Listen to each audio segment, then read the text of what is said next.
Reverend Kefa Wamara omukwebembera okushaba kw'okusiima yagambira abantu ngu biine kureeberera abazaire baabo baba bakuzire. Abaana boona mbere tuli twalubujunanzibwa okurolerera kurungi abazaire baitu habwokuba Zaabuli ya 17 negamba ngu ebyana byenda rundi abaana batuzaara kiba kisembo kuruga hali Mukama nabwekyo ngo ino omugiso ogwanya kwina abasigazi n'abaisiki omungaro ze niba mukonyera muno kurwana n'ensi eno. Abazaire nabo bashaba okukuruza abaana aha musingi gw'edini. Mukama yankutiza emyaka 10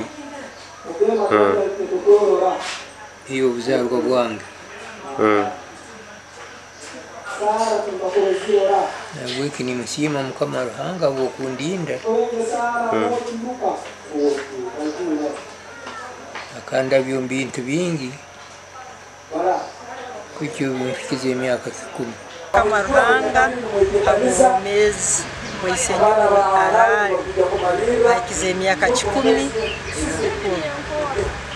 nisima Reverend n'abantu nywena abatuberire hamukoro buno. Muzeyi Amon Katorogo yagamba enshobeza abantu barukora zikabaremesa okuhangara. Hari okulya kubi oterengerire obwanywa amarwa oganyera kimunkaki eki nakyo nikikeki.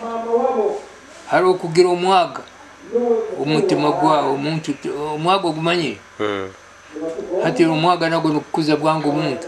Abaana n'abijukuru basiima Ruhanga ahabwa amagara g'omuzaire waabo. Kinu semerirwe muno abokubise kunyowe akize emyaka 10. Nisiima Ruhanga abokuba mulinzire mu myaka egiyona kandi nawe atulinzire atugondeze muno aturolerire.